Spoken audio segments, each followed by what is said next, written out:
Nem toda reunião de pessoas para a prática de crime pode ser considerada uma organização criminosa. E essa distinção, que pode parecer apenas técnica, produz consequências muito concretas no processo penal e na própria execução de pena. Recentemente, o Superior Tribunal de Justiça enfrentou exatamente essa questão no julgamento do tema repetitivo 1374. E a discussão era a seguinte: uma pessoa condenada por associação para o tráfico pode ser tratada, para determinados efeitos jurídicos, como alguém que integrou uma organização criminosa? O STJ respondeu que não. E na minha avaliação, o aspecto mais importante desse julgamento não está apenas na progressão de regime discutida naquele processo. A decisão trata de algo muito maior.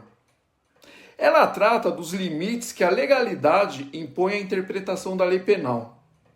Porque uma coisa é aquilo que nós podemos considerar semelhante no mundo dos fatos. Outra coisa é aquilo que o direito efetivamente definiu como equivalente. E essa diferença é fundamental no direito penal. Vamos entender de onde surgiu a discussão.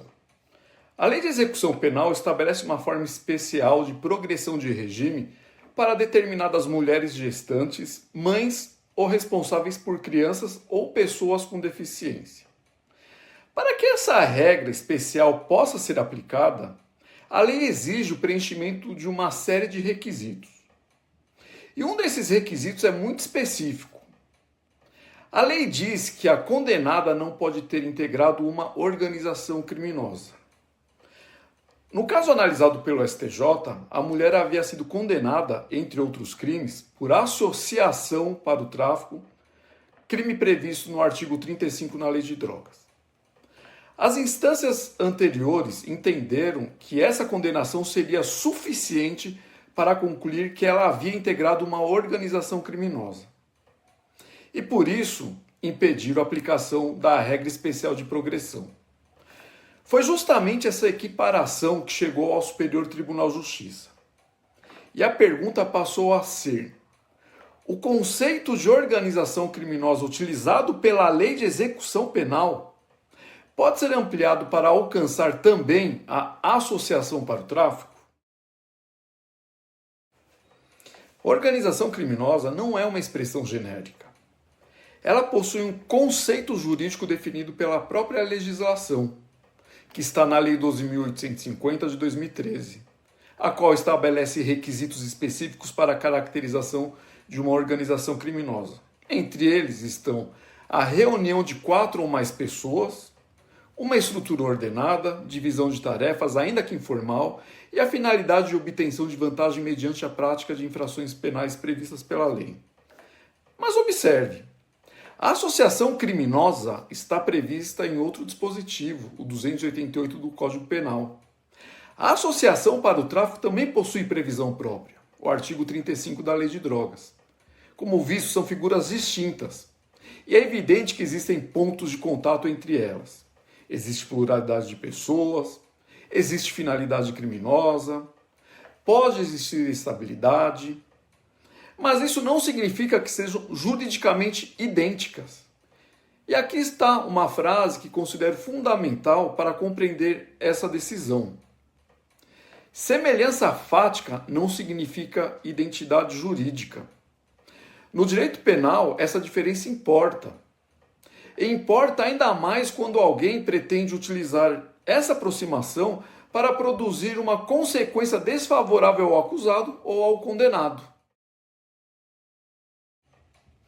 A terceira seção decidiu que a expressão organização criminosa, utilizada no artigo 112, parágrafo 3º, inciso 15 da Lei de Execução Penal, deve receber interpretação restritiva. Em outras palavras, para essa finalidade, organização criminosa é aquela definida pela Lei 12.850. Não se pode simplesmente ampliar esse conceito para incluir a associação criminosa do artigo 288 do Código Penal. E também não se pode ampliá-lo para incluir a associação para o tráfico previsto no artigo 35 da Lei de Drogas.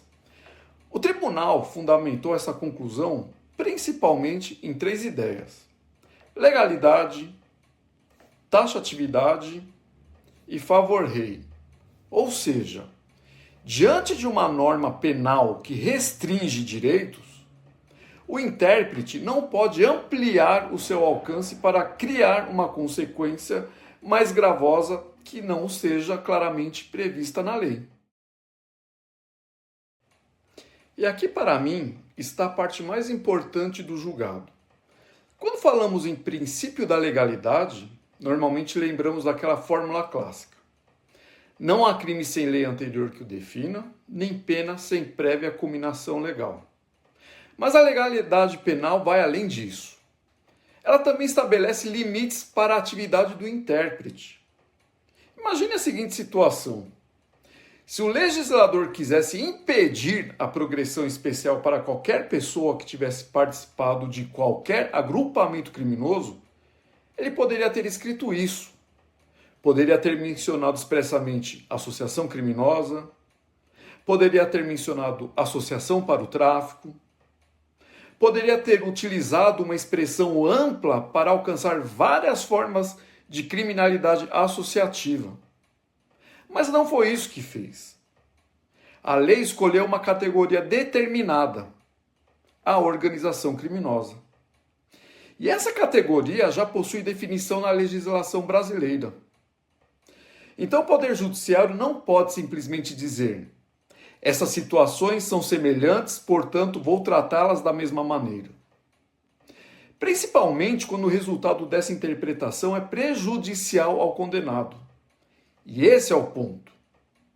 No direito penal, existe uma diferença fundamental entre aquilo que o legislador poderia ter escrito e aquilo que efetivamente escreveu. E o intérprete não pode preencher essa diferença contra o réu. Isso representaria uma ampliação da norma em prejuízo do indivíduo. É justamente o que se procura impedir quando falamos em interpretação extensiva ou analogia em malam partem. Vamos agora para a consequência concreta do julgado.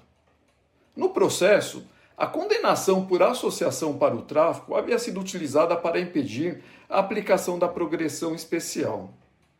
O STJ afastou essa interpretação e determinou que o juízo da execução retificasse o cálculo da pena, deixando de considerar a condenação por associação para o tráfico como se fosse automaticamente integração em organização criminosa.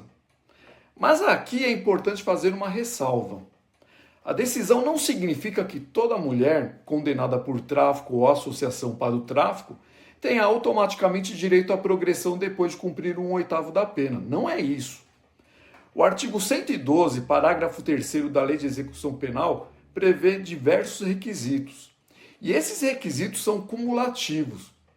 O que o STJ decidiu foi algo mais específico.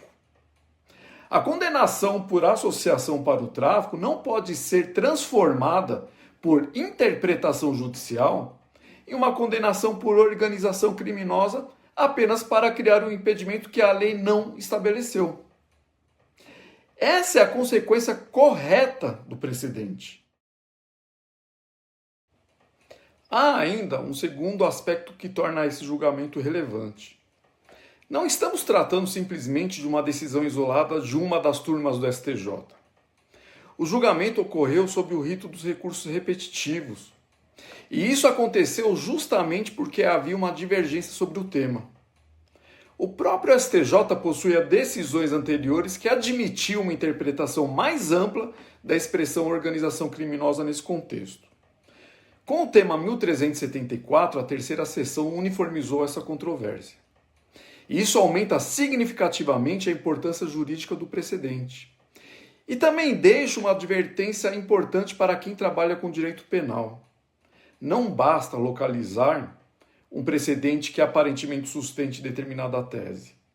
É necessário verificar a evolução da jurisprudência.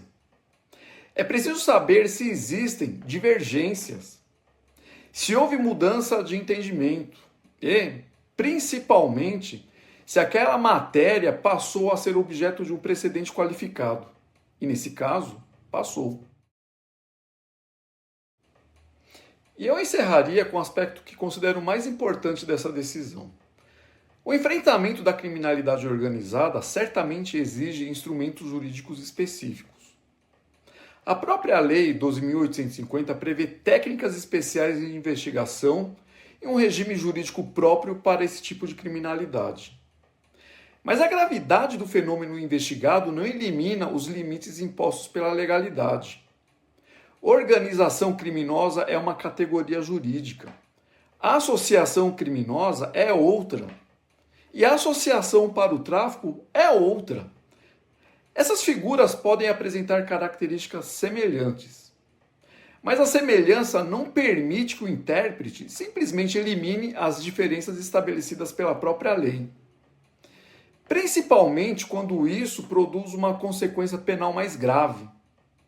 Por isso, para mim, a principal mensagem do tema 1374 pode ser resumida da seguinte forma. No direito penal, a gravidade do fato não substitui a previsão legal. E existe uma diferença fundamental entre aquilo que o legislador poderia ter escrito e aquilo que efetivamente escreveu. O Poder Judiciário pode interpretar a lei, mas não pode completar uma restrição penal contra o acusado ou condenado quando o próprio legislador não fez. E esse é o limite estabelecido pela legalidade. E é por isso que essa decisão merece atenção muito além da discussão específica sobre a progressão de regime. Se você acompanha temas relacionados a direito penal, processo penal, organização criminosa e jurisprudência dos tribunais superiores, acompanhe também os próximos conteúdos aqui do canal. Eu publiquei uma análise mais aprofundada desse julgamento no meu site. O link para o artigo completo está na descrição desse vídeo. E até o próximo.